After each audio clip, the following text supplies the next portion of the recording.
প্রিয় দর্শক, স্বাগতম নিউজ এন্ড ভিউজ অনুষ্ঠানে। আপনাদের সঙ্গে আছি আমি জাহাঙ্গীর আকন্দ। আমার সঙ্গে আলোচনার জন্য আজ স্টুডিওতে উপস্থিত আছেন বিএনপি চেয়ারপারসনের উপদেষ্টা হাবিবুর রহমান হাবিব এবং বাংলাদেশ সুপ্রিম কোর্টের আইনজীবী আবু হেনা রাজ্জাকি।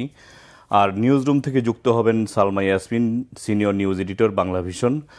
তো আলোচনায় যাবার আগে আজকে আমরা কি কি বিষয় নিয়ে আলোচনা করব সেটি নিয়ে একটু বলতে চাই। আজকে অন্তর্বর্তী সরকারের 100 দিন পূর্তি উপলক্ষে জাতির উদ্দেশ্যে ভাষণ দিয়েছেন প্রধান উপদেষ্টা ডক্টর মোহাম্মদ ইউনূস।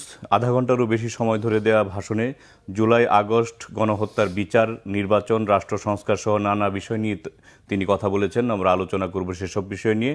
তার আগে আলোচনায় যাবার আগে আমরা একটু নিউজ রুমে যেতে চাই। সেখানে আছেন আমাদের senior news editor Salma Yasmin. তিনি আমাদেরকে আজকের সারাদিনের সবশেষ প্রধান প্রধান খবরগুলো জানাবেন। সালমা আপা, আপনি কি আমাকে শুনতে পাচ্ছেন? শুনতে পাচ্ছি জাহাঙ্গীর। আপা, আপনার কাছে আজকে সারাদিনের সবশেষ খবর কি আছে আমাদেরকে একটু জানান। জাহাঙ্গীর, যেমনটা বলছিলেন যে অন্তর্বর্তী সরকারের 100 দিন পূর্তি উপলক্ষে জাতির উদ্দেশ্যে ভাষণ দিয়েছেন প্রধান উপদেষ্টা ডক্টর মোহাম্মদ ইউনূস। তিনি বলেছেন দিনের মধ্যে নির্বাচন কমিশন গঠন করা হবে। প্রয়োজনীয় সংস্কারে নির্বাচনের আভাস দিয়ে সবাইকে ধৈর্য ধরার আহ্বান জানিয়েছেন তিনি জানান জুলাই হত্যাকাণ্ডের প্রতিটি ঘটনার বিচার হবে। ভারত থেকে ফেরত চাওয়া হবে শেখ হাসিনাকে। বাংলাদেশ দ্রুতই বহুদলীয় গণতান্ত্রিক ব্যবস্থায় ফিরবে বলে মনে করে যুক্তরাজ্য। গণতন্ত্র ফেরাতে ডক্টর ইউনূস রূপরেখা ঘোষণা করবেন বলেও আশা প্রকাশ করেন ঢাকা সফররত ব্রিটিশ পররাষ্ট্র প্রতিমন্ত্রী ক্যাথরিন ওয়েস্ট। এদিকে পররাষ্ট্র উপদেষ্টা জানিয়েছেন দেশে সুস্থ গণতান্ত্রিক ধারা ফেরাতে চায় সরকার। জুলাই আগস্ট গণহত্যার অভিযোগে সাবেক মন্ত্রী, বিচারপতি ও আমলাসহ 14 জনকে আজ সোমবার আন্তর্জাতিক অপরাধ ট্রাইব্যুনালে হাজির করা হবে। চিফ প্রসিকিউটর তাজুল ইসলাম বলেছেন তাদের বিরুদ্ধে অভিযোগের তদন্ত শেষ না হয় সময় চাওয়া হবে ট্রাইব্যুনালে। বিএনপি চেয়ারপারসনের উপদেষ্টা আবুল সালাম বলেছেন সংস্কার করতে গিয়ে বিএনপি ঠেকানোর কৌশল থেকে অন্তর্বর্তী সরকারের সরে আসা উচিত। এদিকে দলের সিনিয়র যুগ্ম মহাসচিব রুহুল কবির রিজভী বলেছেন প্রতিবেশী দেশের মিডিয়াগুলো যেভাবে বাংলাদেশ নিয়ে অপপ্রচার করছে তা এই দেশের সার্বভৌমত্বের ওপর আঘাত। দেশটি আবারও শেখ হাসিনাকে ক্ষমতায় বসানোর জন্য উঠে পড়ে লেগেছে বলে মন্তব্য করেন রুহুল কবির রিজভী। জাহাঙ্গীর, বিভিন্ন খবরের মধ্যে এই সংবাদগুলি গুরুত্ব পেয়েছে। ধন্যবাদ। জি সালমা আপা, আপনাকে অসংখ্য ধন্যবাদ আমাদের সঙ্গে যুক্ত হওয়ার জন্য। আমরা আলোচনা যাচ্ছি, রাজ্জাকি দিয়ে শুরু করতে চাই। সেটি হচ্ছে যে প্রধান উপদেষ্টা ভাষণ দিয়েছেন। তো এই যে অন্তর্বর্তী সরকারের 100 দিন, এই 100 দিনের জনগণের প্রাপ্তি অপ্রাপ্তি বিষয়ে আপনার কাছ থেকে একটু মন্তব্য শুনতে চাই। ধন্যবাদ আপনাকে, বাংলা ভিশনের দর্শক শ্রোতা এবং আমার শ্রদ্ধাভাজন সহ আলোচক সবাইকে আমার সালাম। বর্তমান যে সরকারটা তার যে 100 দিনের খতিয়ান দিলেন বা 100 দিনের ব্যাপারে যে বয়ানটা দিলেন, আমি মোটামুটি শুনছি সেটা, এবং সেটার ভিতরে মোটামুটি সবই টাচ করছেন বলতে জুলাই আগস্টে হত্যার বিচার করবেন, তার সাথে পিছন দিকটাও টানছেন যারা দীর্ঘ 16 বছরে হত্যা গুম, সেটাও বলেছেন। এবং উনি বলছেন যে অর্থনৈতিক উন্নয়ন কিছু হয়েছে, এটা আমরা দেখতেছি। হ্যাঁ, অর্থনৈতিক উন্নয়ন বলতে রেমিটেন্স কিছু বাড়ছে, তারপর রিজার্ভও কিছু বাড়তেছে। রেমিটেন্স বাড়লে রিজার্ভ ন্যাচারালি বাড়বে। তারপরে নির্বাচন কমিশন গঠন করবেন এবং নির্বাচনের দিন তারিখ ঘোষণা করবেন, কোন দিন তারিখ বলবেন, মানে সব বিষয় টাচ করছেন। এটাকে বলে, আমার কাছে যেটা মনে হয়েছে ব্যক্তিগতভাবে, এটা আপনি শুধু টাচ করে গেছেন, ইনফ্যাক্ট কোনো সিদ্ধান্ত হয়নি। মানে আপনি ধরেন 5ই জুলাই আপনি টেক ওভার করার পর, 5ই আগস্ট টেক ওভার করার পর আপনি যে 100 দিন মনে করেন আপনার খুব টার্ময়েল সিচুয়েশন গেছে, ধরে নিলাম, কিন্তু এই 100 দিনের মধ্যে কিন্তু বলা উচিত ছিল কবে নাগাদ নির্বাচন হতে পারে। কারণ 100 দিনের মধ্যে আপনি হোমওয়ার্ক করতে পারতেন এই জিনিসগুলা। সুতরাং সেই হিসাবে আমার কাছে মনে হয় যে এই যে দিন তারিখক্ষণ দিচ্ছেন না, তার আগে আমরা দেখছি ওয়াকারুজ্জামান একটা দিন তারিখক্ষণ দিচ্ছিলেন যে 18 মাসের মধ্যে হতে পারে, সেটাও কিন্তু ওনারা বলছেন যে এটা আমাদের দেওয়া ডেট না, আমরা যখন দিব তখন।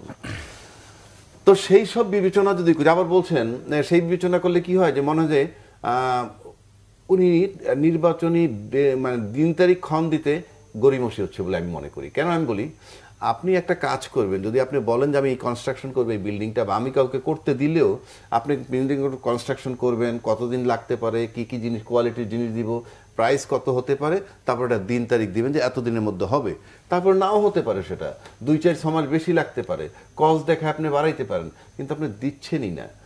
এখন এটা আমি ব্যক্তিগতভাবে সহজভাবে নিচ্ছি না। যদি বলেন কেন, আমরা কিন্তু পাশাপাশি দেখছি সরকার একটা ইন্ডেমনিটি অধ্যাদেশ জারি করার একটা পরিকল্পনা রয়েছে তার কর্মকাণ্ড নিয়ে, যে কর্মকাণ্ডগুলা নিয়ে প্রশ্ন করতে পারবে না, এবং কোনো কারণে যে জরুরি অবস্থা জারি করার ব্যাপার আসে সেখানে প্রেসিডেন্টের আদেশের পাশে তার কাউন্টার সাইনটা থাকতে হবে। এটার মানে বোঝা যাচ্ছে যে একটা হিসাব নিকাশ আছে। পাশাপাশি আপনি যদি ধরেন রেটিফাই করা, ওনার যে কর্মকাণ্ডগুলো উনি করতেছেন, ইতিমধ্যে কিন্তু আমরা দেখছি ওনার বিভিন্ন বিষয় নিয়ে বিতর্ক হচ্ছে, এবং যেমন তারিক জিয়া সাহেব বলছে যে এই সরকারকে করতে দেওয়া যাবে না, ব্যর্থ হইতে দেওয়া যাবে না, এটা যেমন সত্য, পাশাপাশি নির্বাচন চাওয়া থেকেও কিন্তু তারা বিরত হননি। প্লাস এই যে আমি বললাম রেটিফিকেশন করার এবং ইন্ডেমনিটি করার যে প্ল্যানটা, সেটা মিলে আমার কাছে মনে হয় যে আমি সুন্দর প্ল্যান দেখতেছি না। পাশাপাশি শেখ হাসিনাকে ফেরত চাইবেন বলছেন, এই ভাষণের মধ্যেও বলছেন। আচ্ছা, শেখ হাসিনাকে ফেরত চাওয়ার কি আছে? আমি একটা সিম্পল কথা বলি, বিষয়টাতে যাবো আপনি। আচ্ছা, এটা কি তাহলে পরে বলি? জি। আচ্ছা, এখন আপনি আসেন, আমরা ইতিমধ্যে দেখছি চতুর্মুখী ঝামেলায় এই সরকার, উত্তরণের উপায় আছে কিনা আমার জানা নাই। কেন জানা নাই?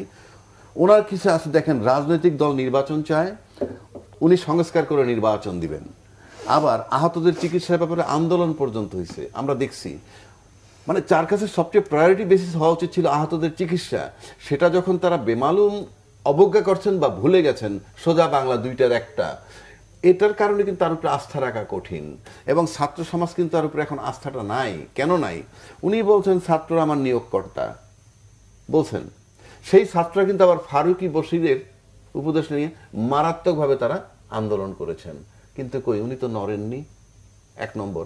2 নম্বর, আপনি নাহিদ বলেন, মাহফুজ আলম বলেন, আসিফ মাহমুদ বলেন, আমি জানি না তারা যোগ্য অযোগ্য, বাট তারা আন্দোলনের হিরো। সরকার যখন বানাইছে নিঃসন্দেহে তারা যোগ্য, আমি ধরে নিব পজিটিভলি। তো তারা যদি যোগ্য হয়, তাদের মতো আরো লোক আছে, ফারুকি বশিরকে টানছেন কেন? মানে আপনি বিতর্কিত লোকটা নিচ্ছেন কেন? আবার ফারুকি বশির যদি যোগ্য হয়, তাহলে নাহিদ মাহফুজকে নিচ্ছেন কেন? আপনাকে লজিক্যাল হইতে হবে তো সব কিছুতে। আপনি এমন অনেক উপদেষ্টা নিছেন যে রিটায়ারমেন্টের 8 বছর পরে তার বাড়ির থেকে ডাইকে আনছেন, যে নাকি তার ডাইনিং হল থেকে টয়লেটে যাইতে ঘরের ভিতরে 10-12 মিনিট টাইম লাগে হাইটে যাইতে। আপনি কি, মানে আপনি, দেশটা তো তামাশা না। আমি আবারও বলছি, দেশটা তামাশা না। আপনি আসিফ মাহমুদ, আপনি সব লেটেস্ট আপনি কি করলেন? আপনি দেখেন, নাগরিক কমিটি একটা বিশাল বক্তব্য রাখছে, বিশাল না, খুব কঠিন বক্তব্য। বলছে সম্প্রতি তরুণদের পরিকল্পনায় যদি কেউ বাধা দেয় বা বাধা হয়ে দাঁড়ায়, তাহলে ব্যালট বিপ্লবের মাধ্যমে তাদের কবর রচনা করা হবে। আপনি পাইছেন নিশ্চয়ই। ব্যালট বিপ্লব মানে কিন্তু ভোট বুঝায়, কিন্তু ব্যালট বিপ্লব দিয়ে আপনি যখন কবর রচনা করতে চান, তার মানে আপনি নিশ্চিত সেই নির্বাচনে জিতবেন। তাহলে হোয়াট ইজ ইউর প্ল্যান? কারণ আপনি আসিফ মাহমুদ সাহেব যে দায়িত্বটা দিয়েছেন, এইটা সাধারণত পার্টির মহাসচিবরা পায় অলওয়েজ, এলজিআরডির মিনিস্ট্রি। এটা একটা বিরাট রেসপন্সিবল জায়গা। একমাত্র ব্যতিক্রম ছিল ওবায়দুল কাদের, যিনি নাকি ব্রিজ ট্রিজের টাকা পয়সা নিয়ে অস্থির ছিলেন, ব্রিজ ট্রিজ ডেভেলপমেন্ট ওয়ার্কের। তো এই জায়গাটায় তারা দেওয়ার মানে হচ্ছে যে গ্রাসরুট লেভেল থেকে ওনারা কাজ করে আসবে, রাজনৈতিক দল করবে। এই পরিকল্পনা যদি নিয়ে থাকে, চরম বিপদে পড়বে তারা। কেন বলছি? This government is absolutely non cooperated by the administration, এবং তাদেরকে নন কোঅপারেট করতেই থাকবে, চলমান থাকবে। এবং মাঠে যখন কাজ করতে যাবে তারা, ওই এলজিআর এর মাধ্যমে যে ইউনিয়ন লেভেলে কাজ দিবে, তখন আওয়ামী লীগ বিএনপি যদি একত্রিত হয়ে যায়, এবং দে উইল বি টর্চার্ড, এবং তখন পুলিশ আসবে না, কারণ পুলিশ এই গভর্নমেন্টের বিরুদ্ধে। আমি বলছি, প্রশাসন এই গভর্নমেন্টের বিরুদ্ধে, উপরে যাই বলুক, প্রশাসন কিন্তু এখন এই গভর্নমেন্টে নন কোঅপারেট করতেছে বাকি পার্ট। আমি আপনার কাছে যাচ্ছি, সেটা হচ্ছে যে একজন রাজনীতিবিদ হিসেবে সরকারের এই 100 দিনের মূল্যায়ন কি হবে? আপনাকে ধন্যবাদ। আপনার মাধ্যমে বাংলা ভিশনের সমস্ত দর্শক শ্রোতা, দেশ এবং দেশের বাইরে থেকে যারা দেখছেন তাদের সশ্রদ্ধ সালাম। বিজ্ঞ আলোচক আবনা রাজুকে আমার শুভেচ্ছা। 100 দিনে আসলে কোনো কিছু হয় না। প্রত্যেকটি গভর্নমেন্টই এসে দেখি 100 দিন পালন করে। 100 দিনে কি হয়?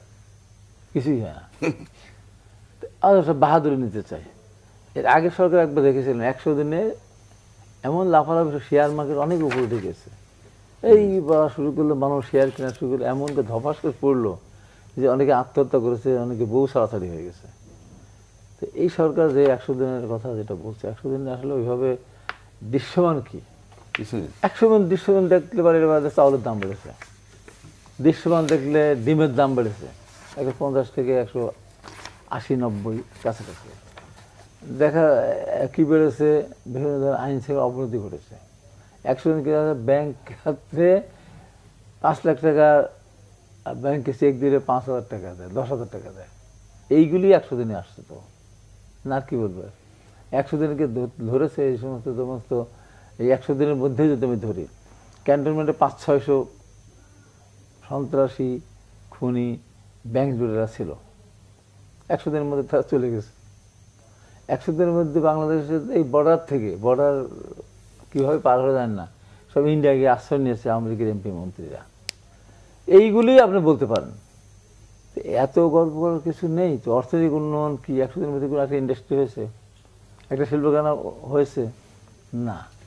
রেমিটেন্স বেড়েছে, এসেছে এই কারণে। আমি নিজে আপনার এই টেবিলে এখানে বলে গিয়েছিলাম, অর্থাৎ ওই সময় সরকারের কাছে রাষ্ট্রদ্রোহ ছিল। আমি বলেছিলাম যারা বিদেশে আছেন সেই সময় রেমিটেন্স যোদ্ধাদের বলছি, আপনারা প্রপার চ্যানেলে আপনাদের টাকা পাঠাবেন না। এইভাবে বলে, যতটুকু না হলে সংসার চলে না, আপনার ফ্যামিলি চলবে না বাড়িতে, সেটুকু পাঠাবেন। সেই জন্য সেই সময় রিজার্ভ সাংঘাতিক সংকট দেখা দিয়েছিল এবং সরকার এলোমেলো খরচ করার কারণে 3 টাকা দিয়ে 30,000 টাকা দিয়ে কিনছে, 30 টাকা দিয়ে না, 3,000 টাকা দিয়ে কিনেছে, যে কারণে এটা হয়েছিল। এখন ওইটুকু উন্নতি যে এখন এই সরকার আসার পরে প্রাণ ভরে মন ভরে যেটা তাদের কাছে জমা ছিল, যে রেমিটেন্স যে টাকা, সেটা তার পাঠিয়েছে, ডলার তার পাঠিয়েছে, এখনও পাঠাচ্ছে। এবং ওই বিগত সরকারের পতনের পরে কিছু কিছু দেশ আমাদেরকে কিছু সাহায্য সহযোগিতা করছে, যেই কারণে অর্থনীতিতে একটু রিজার্ভ বেড়েছে। এই তো, এমন তো কিছু হয়নি, এমন যে বিরাট বিরাট কিছু হয়তো হওয়ার কথাও না 3 মাসে। আপনার সংস্কারের কথা বলতে পারেন, 3 মাসে তার কোনো সংস্কার হয়নি। হ্যাঁ, 3 মাসের ভিতরে যদি আমরা দেখতাম অর্থনৈতিক ক্ষেত্রে সংস্কার হয়েছে, ব্যাংকগুলিতে নতুন করে কোনো কিছু আইন প্রবর্তন করেছে বা চালু করেছে, বা এই যারা ব্যাংক লুটেরা তাদেরকে গ্রেপ্তার করেছে, তাদের কাছ থেকে অর্থ বা টাকা উদ্ধার করতে পেরেছে, বিদেশে তারা টাকা পাচার করে গিয়েছে, তাদের সুনির্দিষ্ট 1 জন বা 2 জন বা 5 জন 10 জনকে যদি চিহ্নিত করা যেত, তাদের কাছে টাকা ফেরত নিয়ে আসা যেত। দৃশ্যমান এই জিনিসগুলি এখনও কিছু হয়নি। আমি বারবার একদম সরকার গঠনের পরপরই বলেছিলাম যে আমাদের সবার আন্দোলন সংগ্রামের মধ্য দিয়ে, আমাদের জীবনদানের মধ্যে গুম খুনের মধ্য দিয়ে সরকার এসেছে। আমরা সবাই দলগুলি একসাথে আন্দোলন করেছিলাম যে সরকার গঠন করেছে একটা পক্ষ, একবারে অ্যাবসলিউট। আমাদের এখন রাজনৈতিক দলগুলির এখানে কোনো অংশগ্রহণ নেই, আমরা হতেও চাইনি। তার মানে কি তাই? তার মানে কি চিটাগাং ডিভিশন এবং কুমিল্লা ডিভিশন দিয়েই আপনার পুরা আপনার উপদেশ সাজাতে হবে? আপনার রংপুর ডিভিশন, রাজশাহী ডিভিশন, খুলনা একজনও ছিল না। এই যে এখন বিতর্কিত একজনকে দেওয়া হলো বাসির, এ ছাড়া একজনও ছিল না 3 ডিভিশনে। তো এটা কি হলো? এটা কিছু হলো? তো ঠিক এমনিভাবে এনারা তো হিসাব করতেছে না। বড় যে 100 দিনের মধ্যে আমরা কিছু হুঙ্কার শুনতেছি, কিছু তো হুঙ্কার শুনতেছি, যাদের হুঙ্কার দেওয়ার কোনো রকমের কোনো অধিকারই নেই, কারণ তারা তো নির্বাচিত কেউ না। আমরা সবাই মিলে করেছি, আন্দোলন করেছি, সংগ্রাম করেছি। আমরা তো নির্দিষ্ট টার্গেট নিয়ে আন্দোলন করেছিলাম, আমরা ভোট চাই, ভোটের দিকে চাই, গণতন্ত্র ফিরে চাই। আমরা যখন ভোটের কথা বলি, গণতন্ত্রের কথা বলি, তখন আমাদের হুঙ্কার দেওয়া হয়, আমাদেরকে অস্বীকার করা হয়। আন্দোলন সংগ্রামে আমাদের কোনো অবদান নেই, বিরোধী রাজনৈতিক দলের কোনো অবদান নেই, তাহলে আমাদের মারা গেল কেন? এই যে এই জিনিসগুলো তো আসা দরকার।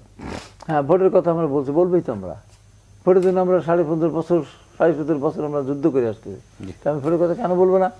এখন কেউ ভাবতে যদি থাকে যে নতুন করে সংগঠনটা একটু এগিয়ে নেব, আওয়ামী লীগের ভোট নিয়ে সামনে এগিয়ে যাবে, মানুষ তো ভাগ হয়ে আছে।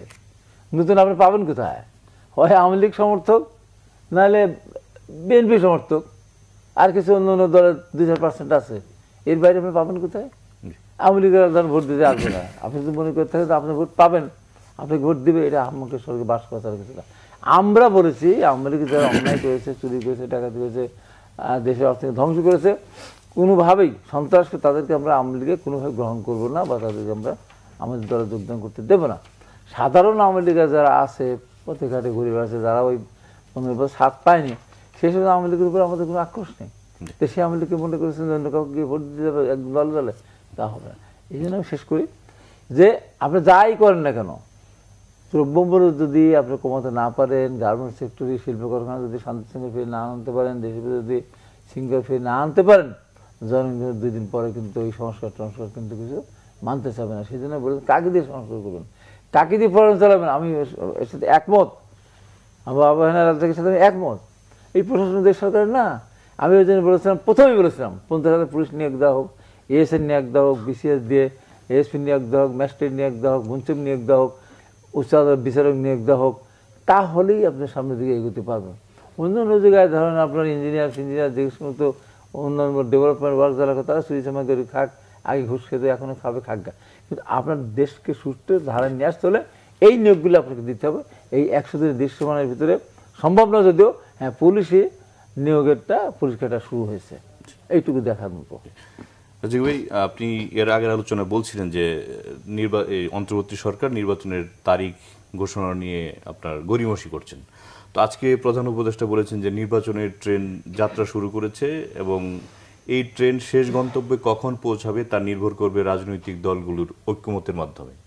তাহলে আপনি যে আগের যে বক্তব্য দিচ্ছেন আর প্রধান উপদেষ্টা যে বক্তব্য দিয়েছেন, মানে নির্বাচনের ট্রেন তো যাত্রা শুরু করেছে। আমি তো ওনার সাথে একমত। তো নির্বাচনী যাত্রা শুরু করছে মানে উনি বলছেন নির্বাচন কমিশন দিন তারিখ মানে প্রক্রিয়া শুরু করবে। কখন, কবে তারিখ দিছে, ডেট কইছে? আমি তো সেই কথাটা বলতেছি আপনাকে। এই ডেট আপনি ফিক্স না থাকুক, দরকার নেই তো। আপনি ফিক্স রাখবেন কেমন? পৃথিবীতে কেউ কখনোই আপনার time is not the main essence. উনি তো এটাও বলেছেন যে আপনার ডিসেম্বর জানুয়ারিতে সংস্কারের মানে ইয়েগুলি পাওয়া যাবে রিপোর্ট। না আমি বলি উপদেষ্টারা কি করছেন, এই যে উপদেশ আপনি কতটা সিমটম বলতেছি। যেমন সার্জিস আলম রংপুর উত্তরবঙ্গে গেল, সেখানে গিয়ে কি বলছে যে উত্তরবঙ্গের বা খুলনা ডিভিশনের কোনো উপদেষ্টা পায় নাই, এরকম একটা কথা বলছে না? আচ্ছা, উত্তরবঙ্গের উপদেষ্টা পায় নাই মানে উত্তরবঙ্গের কেউ উপদেষ্টা হিসেবে অন্তর্ভুক্ত করা হয় নাই, মানে এই আলোচনাটা কেন? মানে এই আলোচনাটা কেন আসতেছে? আপনি কি রেগুলার গভর্নমেন্ট যে 5 বছর থাকবেন? আপনার সংস্কারের কাজের জন্য তো কতগুলো লোক নিয়োগ করা হয়েছে, তারা সংস্কারের কাজ করবে। সংস্কার হয়ে গেলে আপনি নির্বাচন দিবেন। যদি আপনার অঞ্চল ভিত্তিক উপদেষ্টা চাওয়া মানেই বিষয়টাকে প্রলং করার বিষয়। কেন আমি বলতেছি, আমি ইদানিং লক্ষ্য করছি আপনার চ্যানেলেই কোনো একজন, আমি নামটা বলছি না, একজনে আলোচনায় এসে বলছিল বশির সাহেবের খুব সাপোর্ট করছিল। অর্থাৎ বশিরউদ্দিন যে হয়েছেন যে ওনার নাম আছে আসামি হিসাবে, তো কি হয়েছে? তো আমার কাছে এরকম অনেকগুলো মনে হয় আজকাল এমন একটা সোশ্যাল মিডিয়া কিন্তু ব্যবহৃত হয় নানান জায়গায়, এরকম মনে হয়। আপনি দেখতে হবে যে বশিরউদ্দিন যদি এমন হইতো যে গয়রহ মামলায় আছে, তাকে আসামি হিসেবে মেনশন করছে শেখ হাসিনা প্রধান আসামি, ওবায়দুল কাদের সেখানে আছে, তারপরে সেখানে তার নামটা আছে। এই নামটা যখন আছে, আওয়ামী লীগের সাথে যখন প্রধানমন্ত্রীর সাথে তার নামটা আসামি হিসাবে, সেই লোকটা উপদেষ্টা হইল কিভাবে? কেন আমি বলতেছি এটা সম্ভব কেন হয়েছে? বাংলাদেশে এই একটা মাত্র সরকার আমি দেখলাম আমার জন্মের পরে যদি বলি, ইভেন আমরা সারা পৃথিবী বলতে পারেন, সারা পৃথিবীতে এরকম সরকার নাই যার অর্ধেক সাংবিধানিক আর অর্ধেক অসাংবিধানিক। আপনার সরকার বলতে যেটা বুঝে উপদেষ্টা তারা অসাংবিধানিক আর রাষ্ট্রপতি সাংবিধানিক। এটার খেসারতটা কি দেখবেন? খেসারতটা যদি আপনি জিয়াউর রহমানের মার্শাল আমরা দেখছি, এরশাদ সাহেবের মার্শাল্লাহ দেখছি, তারাও কিন্তু মন্ত্রী পরিষদ বানাইছিল, তাদের মন্ত্রীও বিদেশ যাইতো, কেউ কি ইনসাল্ট হয়েছে কখনো? কিন্তু আসিফ নজরুল সাহেব জেনেভা এই অপদস্থ হইল কেন? যারা অপদস্থ করছে তারা কারা? তারা হইল সাংবিধানিক যে রাষ্ট্রপতি তার লোক, আওয়ামী লীগের। আর যাকে অপদস্থ করছে সে হলো অসাংবিধানিক ইউনূস সাহেবের লোক। এবং এরকম চলতে থাকবে। এখন চলতে থাকলে আপনি কি করবেন? আবার আসেন, মুশফিকুল আনসারীর আপনি বানাইছেন মেক্সিকোর অ্যাম্বাসেডার। এখন সে কি করবে? অ্যাম্বাসিতে তো সে একা না, আরো 25টা লোক আছে, ওই 24টা লোক তার বিরুদ্ধে থাকবে। He will be just zero. আমি তার বদনাম করছি না, সে থাকবে জিরো। কারণ আপনি একা কি করবেন? ইউনূস সাহেব কি হচ্ছে? ইউনূস সাহেবের সাথে আমার আর্মি চিফের যোগাযোগ আছে, প্রেসিডেন্টের সাথে যোগাযোগ আছে। আপনি দৃশ্যমান প্রেসিডেন্ট কিন্তু একজন, দৃশ্যমান প্রশাসক কিন্তু একজন দেখা যায়, মানে অ্যাডমিনিস্ট্রেশনের, সে কে? Army chief. এবং প্রশাসন যে নন কোঅপারেট করতেছে ইউনূস সাহেবকে, তার প্রমাণ ওই 2 মাস আবার এক্সটেনশন করা ম্যাজিস্ট্রেসি পাওয়ার দিয়া। আপনি প্রশাসন ছাড়া, আমি আগেও বলছি এখনো বলছি, ওই যে ওনাদের অভ্যুত্থান হয়েছিল, আমি মানে খালেদা জিয়ার টাইমটাও ধরি 96 সালে, অভ্যুত্থানটা সাকসেসফুল হয়েছে কখন? যখন হানিফের মঞ্চে মহিউদ্দিন খান আলমগীর সহ সব আমলারা নেমে আসছে। এরশাদের পতন হয়েছিল যখন নুরুদ্দিন সাহেব ব্যাক গিয়ার মারলো। আর এই 24-এর যে পতন হলো সেখানেও কিন্তু আর্মি টু সাম এক্সটেন্ট ছাত্রদের পক্ষ নিয়ে নিছে। অর্থাৎ প্রশাসন ছাড়া আপনি কিছু করতে পারবেন না, আপনি বসে থাকেন না, আপনি যান সচিবালয়। আমি চ্যালেঞ্জ করতেছি এখানে বসে যে সচিবালয়ে কোনো কাজ হচ্ছে না। আসিফ নজরুল সাহেব বলেন রাত 11টা পর্যন্ত অফিস করেন, ফর হোয়াট?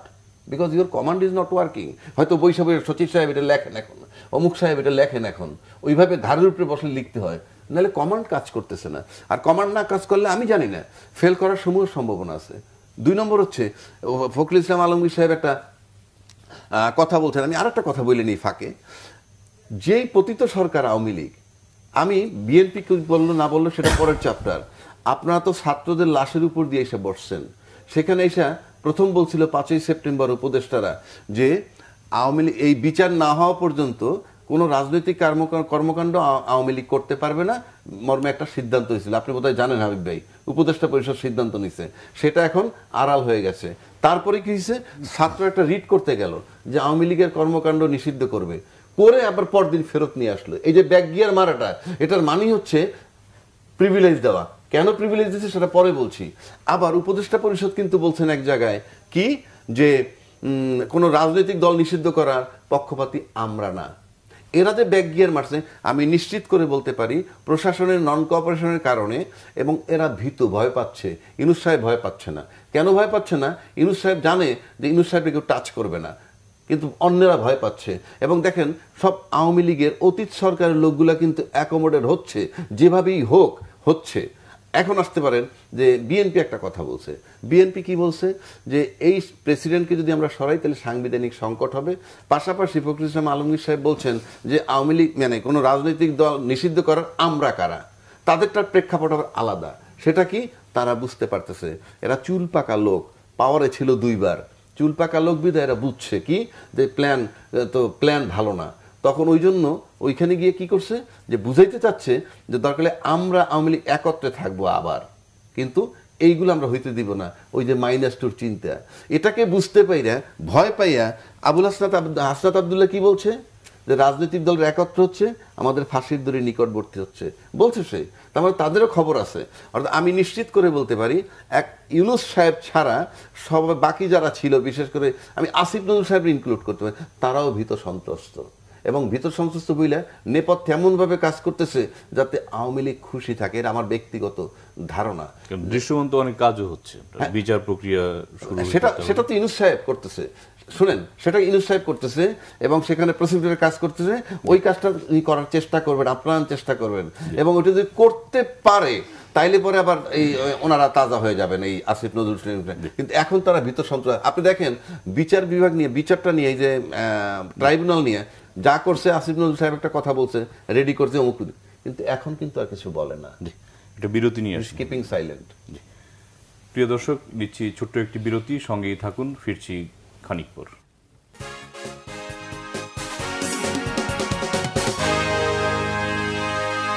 প্রিয় দর্শক, আবারও স্বাগত জানাচ্ছি নিউজ এন্ড ভিউজ অনুষ্ঠানে। ফিরছি, আলোচনা যাচ্ছে হাবিবের কাছে। হাবিব ভাই, আজকে প্রধান উপদেষ্টা আরেকটি কথা বলেছেন যে নির্বাচন ছাড়াও আর গুরুত্বপূর্ণ সংস্কার করার ব্যাপারে ঐকমত্য গঠনের জন্য অতিরিক্ত সময় প্রয়োজন। দেশবাসীর কাছে, বিশেষ করে রাজনৈতিক দলগুলোর কাছে ক্রমাগতভাবে প্রশ্ন তুলতে থাকবো, কি কি সংস্কার নির্বাচনের আগে করে নিতে চান। নির্বাচনের আয়োজন চলাকালীন কিছু সংস্কার হতে পারে, সংস্কারের জন্য নির্বাচন কয়েক মাস বিলম্বিতও করা যেতে পারে। তো কি বুঝলেন বা কি মন্তব্য আপনার? ডেটই দেন না, বিলম্ব। নির্বাচন বিলম্বিত হতে পারে আর কি, কোন তারিখ থেকে? না, এখন বিলম্বিত হবে তো এটা তো আমরা বুঝতেছি, এটা আমাদের বোঝানো লাগবে। একটা কথা, মারাত্মক কথা, যে সংস্কার করতে হবে। সংস্কার করবেন কোনটা? এই ঘরটা এখানে ভেঙে গেছে, ওখানে এক টুকরা সিমেন্ট খুলে গেছে, ওখানে জানালা ভেঙে গেছে, সংস্কার করবেন। ঘরই যদি না থাকে তো সংস্কার করুন কোথায়? দেশের যে অবস্থা করে গিয়েছে বিগত সরকার, এটা তো 100 বছর ধরে যদি সংস্কার করেন তা তো হবে না। তার মানে 100 বছর ধরে সংস্কার করে তারপর নির্বাচন দেবেন? তিনি প্রয়োজনীয় সময়টুকু চেয়ে নিচ্ছেন। প্রয়োজনীয় কি সময়টুকু বলেন? কয়টা কমিটি আছে? 10টা? 6টা কমিটি আছে। 6টা কমিটিতে 6 জন তো 6টা কাজ করবে, এক কাজ তো 6 জন মিলে করবে না। তো তাদের কত সময় লাগতে পারে? কি সামনে কি আছে, কি করবেন আপনি বলেন, কি বলেন? আপনি সংবিধান সংশোধন যেটা আপনি বলেন সেটা কি করতে চাচ্ছেন বলেন, আদার্স যেগুলি আছে সেখানে কি করবেন? এগুলির জন্য এত সময় লাগে? এগুলি তো আপনার বসলেই হয়, এগুলির জন্য কার কাছে আপনি নেবেন? মানে এটা যদি আপনি করতে চান, করে 3 মাস পরে আপনি ধরেন উপস্থিত করলেন না জাতির সামনে বা আমাদের সামনে বা রাজনৈতিক দলগুলির সামনে, তাহলে তখন মনে করেন এইটা এইভাবে হওয়া উচিত না, তখন আবার শুরু হবে। এই জন্য কিছু কিছু ক্ষেত্রে আইডিয়া দেওয়া যেতে পারে রাজনৈতিক দলগুলির সাথে, কিছুটা বসে এটা করতে চাচ্ছে, তখন আবার বলে দেবো আমরা কি তাহলে গভর্নমেন্ট কি এই সরকারের আগের মতো গতানুগতিক হয়ে গেল কিনা? সেটি না, কথা হলো দেশের জন্য, মানুষের জন্য, ভালোর জন্য, গণতন্ত্রের জন্য যেটুকু প্রয়োজন। আপনি ধরেন নির্বাচন কমিশন সংস্কার কথা যখন কী করবেন ওখানে, কী করবেন? সংস্কার নির্বাচন কমিশন ছিল না? ছিল তো। এই দেশেই 91 সাল, 96 সাল, 2001 সাল, 2008 সালেও ভোট কেন্দ্রে সঠিক ভোট হয়েছে, এখানে কোনো রকমের আমি বলবো যে ব্যত্যয় হয়নি। কিন্তু 111 সরকারের একটা কাজ সাজিয়েছিল 10% ভোট নৌকামার কাছে ইলমের ভোট রাখা, যার কারণে 86% কাজ পেয়ে গিয়েছিল। এখন নির্বাচন যদি যখন এখন কোনো দল ক্ষমতা নেই, এই দেশের আর্মি এর সাথে 86-এ ভোট কেটে দেওয়ার সুযোগ করে দিয়েছে, 80 করে দিয়েছে। এই যে বিগত 18 সাল নির্বাচন, তারা কোনো বাধা দিয়েছে? যখন কোনো ভোটার গিয়ে বলেছে আমাদের ভোট দিতে দিচ্ছে না, তারা এগুলো কেন্দ্রে গিয়ে বলছে ভোট দিতে পারছে না, বা দিয়েছে করে দেয়নি। এবার 24-এ যে একতরফা নির্বাচন, সেখান থেকে কোনো কাজ করেছে? করেনি। অতএব এখন দলীয় সরকার অধীনে যেহেতু নির্বাচন হবে না, সেহেতু আর্মিও দরকার নাই, র্যাব দরকার নাই, বিজেপি দরকার নাই, পুলিশও দরকার নেই। আনসার লাঠি হাতে দাঁড়িয়ে থাকবে শুধু লাইন সোজা করার জন্য, তাহলেই ভোট সুন্দর হয়ে যাবে। তো সেই নির্বাচন কমিশন কী সংস্কার করবেন? কত সময় লাগবে এটা সংস্কার করতে? এক নীতিমালা দিলেই হলো। আপনি নীতিমালা নির্ধারণ করেন যে আগামীতে নির্বাচন হবে, নিরপেক্ষভাবে নির্বাচন হবে, এখন নির্দলীয় সরকারের অধীনে নির্বাচন হবে। ভবিষ্যতে কথা বলেন, যেটা 96-এ আওয়ামী লীগ আন্দোলন করে 173 আন্দোলন করে যে অধিকার আদায় করেছিল, অথবা বিএনপি দেশনেত্রী বেগম খালেদা রক্তপাত এড়ানোর জন্য সেই দাবি মেনে নিয়ে 30 মাস মানে পদত্যাগ করেছিলেন রাষ্ট্রপতির কাছে গিয়ে, করে লাখ লাখ মানুষের সামনে বক্তব্য তিনি বাসায় ফিরে গিয়েছিলেন, যে জন্য 116টা আসন পেয়েছিল। 2006 সালে আবার পদত্যাগ করলেন। যে সংবিধানে মানে খালেদা জিয়ার নেতৃত্বে তত্ত্বাবধায়ক সংবিধান সংযোজিত হয়েছিল, সেই সংবিধান নির্বাচন করে আমাদের রাষ্ট্রীয় ক্ষমতা গিয়েছে, সেই আওয়ামী লীগ তত্ত্বাবধায়ক সরকার বিধান বাতিল করে দিল খাইরুল্লাহর একইতে। তো সেটি তারপর ধরেন সেখানে নির্বাচন হয়েছিল, 2001 সালে আওয়ামী লীগ জিতলো, 2008 সালে বিএনপি জিতলো, 2008 সালে আওয়ামী লীগ জিতলো। এখন ওই সমস্ত জায়গায় একই মানুষ, একই দেশের মানুষ, এই 91 সালে যে রৌফ সাহেব নির্বাচন করতে পারলেন, সুষ্ঠু নির্বাচন, আওয়ামী লীগ বলে সূক্ষ্ম কারচুপি হয়েছে। আবার উনি কিন্তু 96 সালের মাগুরা নির্বাচন সুষ্ঠু করতে পারেন নাই। উনি আবার কিন্তু Dhaka city corporation, city corporation সুষ্ঠু নির্বাচন করতে সক্ষম হয়েছিলেন বলেই মেয়র হানি বেগম মহিউদ্দিন চৌধুরী জয়লাভ করেছিল। এটা নির্ভর করে সরকারের উপরে, সরকার কি চায়। আমাদের এই দেশের নির্বাচন কমিশন সব বড় বড় মানুষরা, হয়তো বড় মানুষরা হয় মানে কি নির্বাচন রিটায়ারমেন্টে যাওয়ার পরে, আমার ভাই রাজ্জাকে ভালো কথা বলেছে তো, যে হাঁটতে পারে না, উঠতে পারে না, বসতে পারে না, নড়তে পারে না, তাকে নিয়ে এসে আপনার এখানে উপদেষ্টা বানিয়ে কি আপনি তার কাছ থেকে নেবেন? তার সেবা রাষ্ট্র নিবে না, বা রাষ্ট্রকে সেবা করার সুযোগ নেই, বয়স নেই, সামর্থ্য নেই, সুস্থতা নেই, যে কারণে রিটায়ারমেন্টে পাঠায়। তাহলে কেন তাকে বাদ দেবে? অভিজ্ঞ লোক কেন বাদ দেবে? যেন একটা বয়স পর্যন্ত গেলে পরে তার পক্ষে রাষ্ট্রের সেবা নেওয়ার সুযোগ নেই। সেই লোকটাকে 10 বছর পরে আবার নিয়ে এসে যদি এই কাজগুলোতে লাগান, সেটা কি সম্ভব? এখন এক কথা বলতে গেলে বর্তমান সরকারের যেটা হলো, আমি যা ইচ্ছে তাই করবো। আমি একবার একটা লিখেছিলাম যে 1 কেজি শেখ হাসিনার কথা উদ্ধৃতি দিয়ে আমি 1 কেজি বেগুনটা 2 কেজি লবণ দেবো, খাও খাও না খাও না খাও। যে সরকারের অবস্থা তাই হয়েছে, যা ইচ্ছা ভিতরে বানাচ্ছে। মাঝখানে নাট্টু করে একজনকে নিয়ে আসলো, কি ফারুকি নাকি একটা, নিয়ে আসলো, তাকে অবশ্যই বানা দিল। তারপর ওই যে নিয়ে আসলো আপনার হলো আকিজ গ্রুপের। এই যে সমস্ত ইচ্ছা যাকে করতেছে তাকে নিয়ে আসতেছে। হ্যাঁ, আমার ভাই রাজ্জাকি যেটা বলেছেন, নাহিদকে ওর নামকে সার্জিজ যে কথাটা বলছে উত্তরবঙ্গে একদিন না, সেটা বলছে ওই ক্ষেত্রে আপনি 3 মাসের সরকার হোক, 1 বছরের সরকার হোক, সেখানে থাকতেই পারে, আমি বলতেই তো পারি। আমার উত্তরবঙ্গে আমার যদি একটা পাবনা যদি একটা থাকতো, বা একটা রাজশাহী একটা থাকতো, তো আমার এলাকার ব্যাপারে কিছু ডেভেলপমেন্ট কাজ তারা করছে, তাই মানে যে কাজটা তারা করতে যাচ্ছে সেটাকে আমরা তীব্র প্রতিবাদ করছি। এই মুহূর্তে জরুরি যেটা, এই মুহূর্তে আপনার 250 স্টেডিয়াম করার কোনো প্রয়োজন নেই, কোনো প্রয়োজন নেই। এখন এই সমস্ত দিকে না গিয়ে এই সরকারকে বলবো যে একটা সুষ্ঠু নির্বাচনের ব্যবস্থা করতে পারলেই আপনাদের বিদায়টা হবে সুন্দর। আর যদি সুষ্ঠু নির্বাচন করতে না পারেন, না দিয়ে যেতে পারেন, সেই বিদায়টা সুন্দর হবে না। আমরা চাই না আপনার বিদায়টা অসুন্দর হোক, আমরা চাই আপনার বিদায় সুন্দর হোক এবং গণতন্ত্র এখান থেকে তো অগ্রযাত্রা শুরু করুক। যে ওই অন্য একটা প্রসঙ্গে যাচ্ছি, সেটা হচ্ছে যে আজকে মানে রাত পোহালেই 14 জন আওয়ামী লীগের সাবেক মন্ত্রী, এমপি এবং বিচারপতিও আছেন, তাদেরকে আন্তর্জাতিক অপরাধ ট্রাইব্যুনালে হাজির করা হবে এবং বিচার কাজ শুরু হবে। তো এই যে বিচার শুরু হচ্ছে, এটাকে আপনি কিভাবে দেখছেন? এটা তো সরকারের একটা বড় অর্জন। না, এটা তো অবশ্যই বিচারটা হতে হবে। সরি, তার আগে আমি একটা লাইন বলে নিই। আপনি বলছিলেন বিলম্বিত হতে পারে নির্বাচন, যেহেতু উনি দিন তারিখ দেন নাই, একটা দিন তারিখ দিলে তারপরে বলা যায়। যেমন আমি আপনাকে বললাম, ভাই আপনি আমার কাছে টাকাটা পাবেন আগামী 5 তারিখ দিব, তো 2-3 দিন বিলম্ব হতে পারে। 5 তারিখ তো বলতে হবে। একটা অবান্তর কথা, ইরিলেভেন্ট কথা, এগুলো হলো খুব ইন্টেলিজেন্ট মনে করে বইলে গেল। কারণ চেয়ারে বসলে মানুষের বোকা মনে করে, সিম্পল, এনে আর কোনো রিপ্লাই নেই। এখন আপনি যেটা বলছেন, আরেকটা ব্যাপার বইলে নেই, এই গভর্নমেন্টের ফলটা কোথায়? এরা যখন আন্দোলন করছে পোলাপানে, আন্দোলন তো দীর্ঘদিনের, টার্নিং পয়েন্টটা ছিল এখানে। মাস্টার মাইন্ড বানানো হয়েছে। কি মাস্টার মাইন্ড? অর্থাৎ তাদের মাস্টার মাইন্ড ছিল কি জানেন? Removal of Hasina. বাট পরবর্তী সম্পর্কে এক চুলো চিন্তা করে নাই। তাহলে তারা জানতো প্রশাসন কোঅপারেশন করবে না, তারা জানতো না? মাস্টার মাইন্ড তো জানার কথা। তেমন ছিল, অ্যাটেম্পটা ছিল রিমুভাল অফ হাসিনা। তারপরে বসছে, এখন বেকায়দায় পড়ে গেছে, সব আনএক্সপেরিয়েন্সড। ইউনূস সাহেবের সেলুট করি, সম্মান করি, বাট বাংলাদেশের রাজনীতি সম্পর্কে হি জাস্ট অফ। যত কথাই বলি, উনি ভালো ইকোনমিস্ট, কোনো সন্দেহ নাই। সুতরাং ওনার ওটা নিয়েই থাকা উচিত ছিল। এখন আপনি যে প্রশ্নটা করছেন, সরি কি জানি প্রশ্নটা করলেন? আন্তর্জাতিক অপরাধ ট্রাইব্যুনালে। আন্তর্জাতিক অপরাধ ট্রাইব্যুনালে ধরেন আপনি শেখ হাসিনা হত্যা করছে, কোনো ব্যক্তিকে করে নাই, সে ওই যে গুলি মেরে, আপনি তো শেখ হাসিনা তো হত্যা করে নাই। গয়রহ মামলা হয়েছে 200-র উপরে, এইগুলো হলো পুলিশে ডাইভার্ট করছে।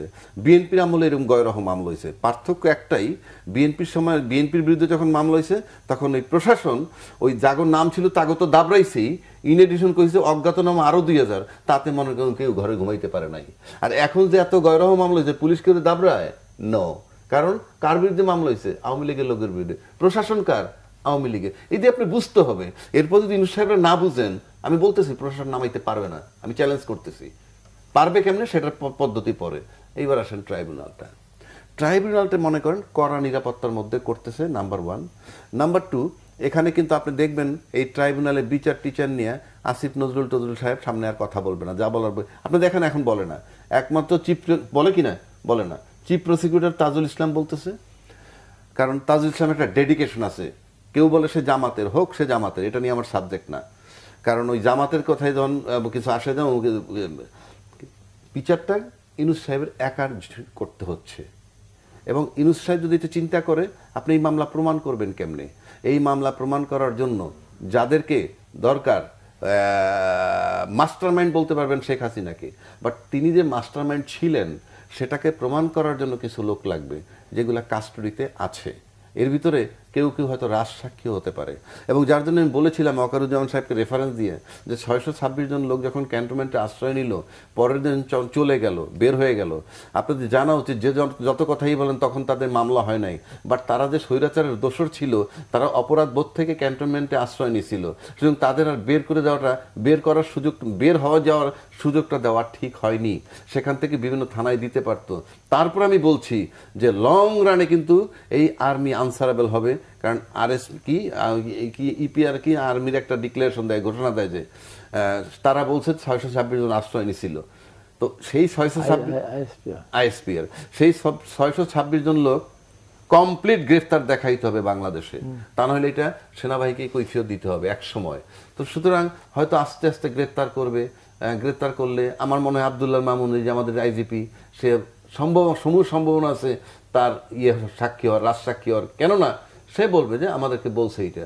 যদি এমন বলতে পারে যে তোমাকে বললে তাহলে তুমি হত্যা করলা কেন, এটা তো ইল্লিগাল, মানবাধিকার বিরোধী। যে না, এরকম বহু নজির আছে, কথা না মানলে গুম হয়, আমলারাও গুম হয়, কথা না মানলে আয়না করে, বহু আমলাও গেছে।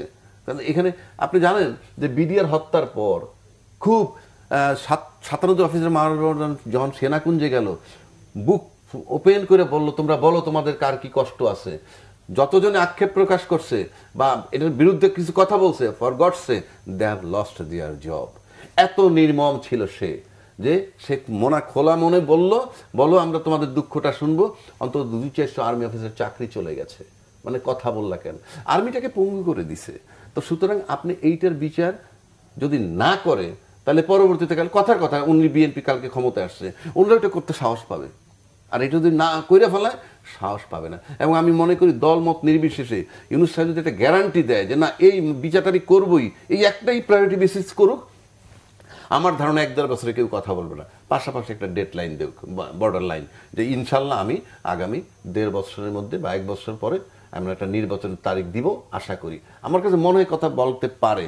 এখন তার প্ল্যান কি সেটা আমি জানি না, এই জন্য আমার ডাউট হয়। আপনি এই যে তার প্ল্যানটা এখানে, সে ভয় পাচ্ছে তার এটা রেটিফাই করবে কি, কারণ সবাই সেভ করতে হবে। তো ওই রেটিফাই করার জন্য নতুন দল খুঁজতেছে, নতুন দল বানাবে চিন্তা করতেছে, ইত্যাদি ইত্যাদি চিন্তা করতেছে, যেটা আমার কাছে কোনোভাবে গ্রহণযোগ্য না। ওনার যদি কমিটমেন্ট থাকে যে না সত্যি সত্যি, এখন যদি উনি মনে করেন যে ওনার প্রতিশোধ হয়ে গেছে, আমাকে 6 মাসের দণ্ড দিয়েছিল, দণ্ড মৌকুফ হয়ে গেছে, 666 কোটির জাজমেন্ট সুমোটো আবার প্রত্যাহার করে দিছে, ওইদিকে আদিলুর রহমান সে জানেন হেফাজত ইসলামের নিয়ে প্রতিবেদন করার পর জেল কাটছিল, সে হয়ে গেছে, উপদেষ্টা হয়ে গেছে, রেজওয়ানার হাজব্যান্ডরে অপহৃত করছিল, 36-48 ঘন্টা উদ্ধার হয়েছে, আমরা সবাই বেনিফিট, আমরা প্রতিশোধ নিয়ে নিছি, সেটা ভিন্ন কথা।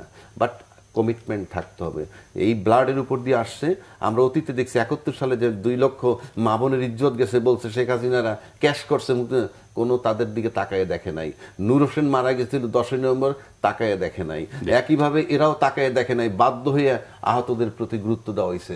সুতরাং আমার সন্দেহ হয়, মানে আপনি যখন গণভবনের স্বাদ পান বা মার্সিডিজের স্বাদ পান, সেই স্বাদ পরিত্যাগ করা কষ্ট।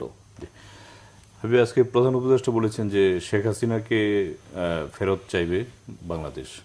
তো শেখ হাসিনার সাথে ভারতের যেই সম্পর্ক বন্ধুত্বপূর্ণ, সেটা ফেরত দেয়া বা কতটা দিতে পারে বলে আপনি মনে করেন, আদৌ দিবে কিনা? ভারতের সাথে আমাদের বন্দি বিনিময় চুক্তি আছে না, বিগত সরকার আওয়ামী লীগ সরকার করেছিল। তো এখন বন্দি বিনিময় চুক্তির পরিপ্রেক্ষিতে আমাদের ভারত থেকে অনেকে ধরে নিয়ে আসছে না, ইন্টারপোলের মাধ্যমে নিয়ে আসছে, তাকে আনা যাবে না, তাকে রাখবো কিভাবে?